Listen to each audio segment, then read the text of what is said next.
My name is John Wilson, and I am the planning chair for this year's conference, and I'll serve as the moderator for most of the afternoon with some welcome breaks with Max Mayfield and Dennis Felton. But first of all, I'd like to welcome to our podium Mitch Landrieu, the mayor of New Orleans. Mitch is serving his second term as mayor, and under his leadership, New Orleans has become America's greatest comeback story and one of the fastest growing major cities in America. Since 2010, New Orleans has been ranked as the #1 metropolitan area for overall economic recovery by the Brookings Institute and as America's best city for school reform by the Fordham Institute. Mayor Landrieu was educated in Jesuit High School here in New Orleans, Catholic University in Washington, D.C., and earned a law degree from Loyola University. Mayor Landrieu, we'll welcome you and thank you for coming.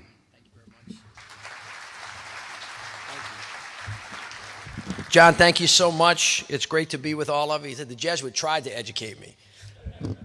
They, on the way in here, I saw so many people that I have had a long acquaintance with. John Dwyer, my friend from high school, is in the National Guard in Pennsylvania and in New York. Bob Breck, who is one of the greatest weathermen of all time.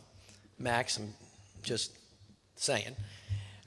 Mark Landry, who is here, is who the FCO up in the North East, was down here during Katrina. I don't know if Tony, if you're in the audience, somebody told me that you were here, but it's great to see all of you. I want to welcome you to the great city of New Orleans. I could spend a lot of time with you.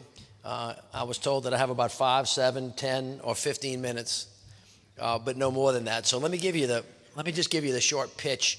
I'll tell you a couple things, and then if you have any questions, I'll be happy to answer them. I was the lieutenant governor of the state when Katrina hit. I had born and raised in New Orleans. For those of you that are not from here, spent 16 years in the legislature, 6 years as lieutenant governor, and now I'm on my 7th year as mayor, and I have 321 days, 8 minutes, and 10 seconds left. But I was a lieutenant governor when Katrina was bearing down on us. I can remember very vividly watching Bob in the morning saying, he didn't use the word what the hell, but he could have just have been assumed, what the hell, what's going on with contraflow, what's going on, it's all confusing, it's hard to get people out, how come we collectively didn't see more than we should have seen, how come we weren't better prepared? All of you guys now know, many, many years later, post-Katrina, Rita, Ike, Gustav, national recession, BP oil spill, Sandy, the Minneapolis bridge collapse, that this just wasn't a New Orleans-centered event, and Katrina just didn't hit us because we have to-go cups and we like to have fun. So there's something else going on in the world. You can put the word climate change, sea rise, you can put a whole bunch of things around it, but the world is changing dramatically. And it is having a consequential impact on the way we have to behave or change so that we can either see more clearly what's coming our way, be more prepared for what comes, or be stronger in receiving whatever it is that happens to us.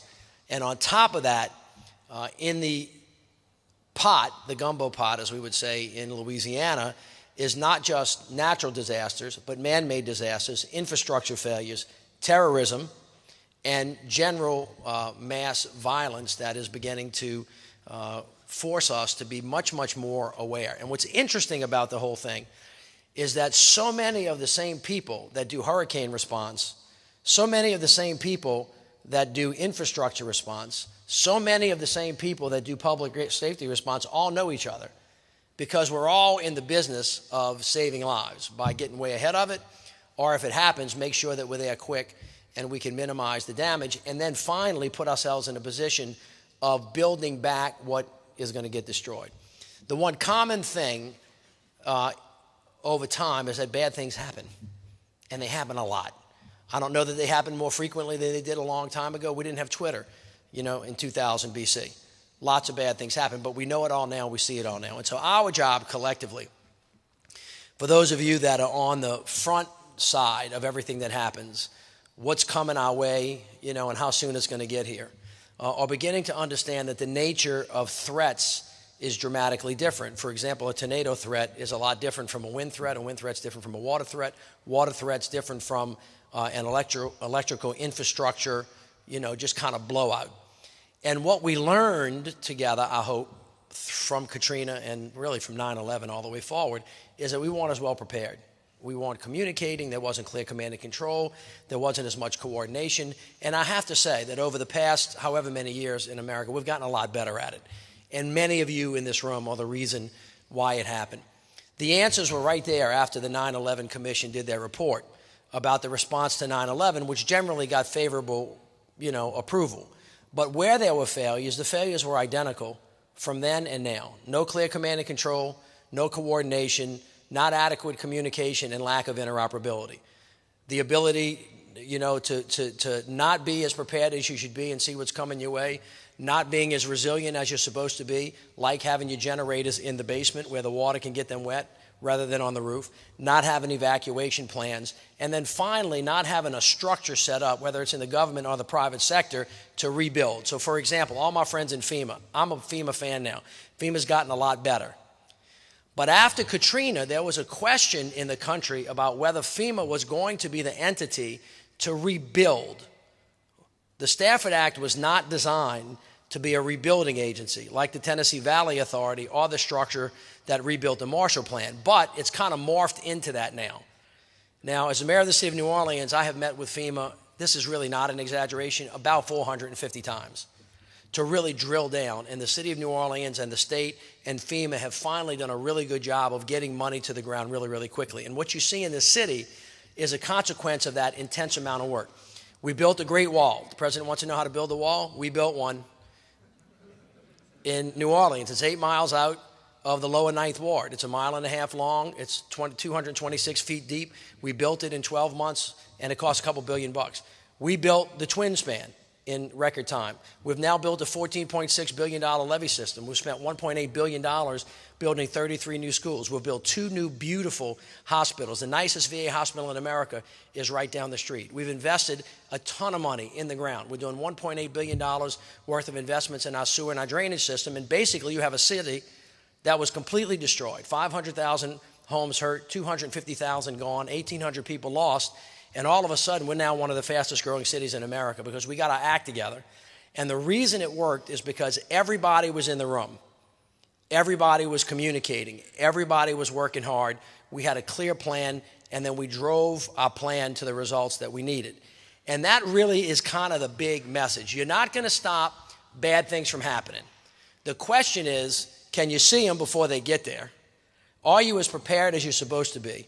Have you spent time since the last bad thing happened getting stronger, being more resilient, building codes, building up, building with better material, being thoughtful about where you build so that you're more resilient whatever comes your way? And then what's your response mechanism in terms of immediate emergency response?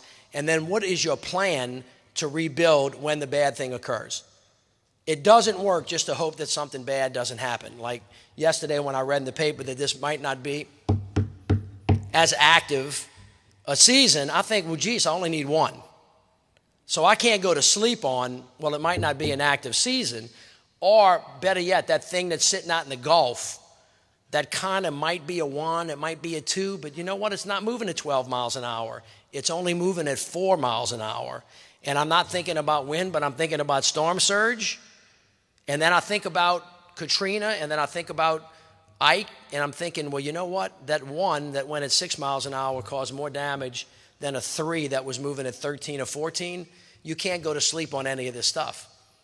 And when you're thinking about that and your brain is not on tornadoes and your mama calls you and says a tornado's coming, and you go, well, Mom, I'm the mayor, and I didn't hear that a tornado was coming. How do you know that? It was because Aunt Cynthia called from Atlanta, and she heard Bob Breck say a tornado's coming. I'm like, yeah, and then 30 seconds later, you got a tornado that rips through New Orleans East that covers an area that's 1 mile wide, 2 miles long, and hurts 350 homes and just destroyed them like an elephant stomped on your head, but left your neighbor alone. That's a whole different thing.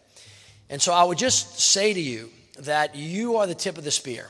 You're the ones who are on the wall, who are going to make the clarion call to the nation about what's coming your way and what we have to be prepared for. You're the ones who have to be all in on the response. You're the ones that have to help rebuild and then tell policymakers like myself, or more importantly, congressmen whose feet are not always on the ground, that the structures and the financial mechanisms that have to be in place are the ones that are going to help keep America strong and keep America safe. I think the country's much better today, I really do, than we did post-Katrina, but we still have a long way to go.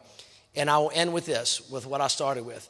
The tip of the spear, that's you, along with law enforcement, along with your federal, state, and local partners, whether it's the FEMA folks, the National Guard folks, the hurricanes folks, the weathermen, everybody's on the same team. You're the tip of the spear in not only the fight against natural disasters and man-made disasters, but terrorist attacks too.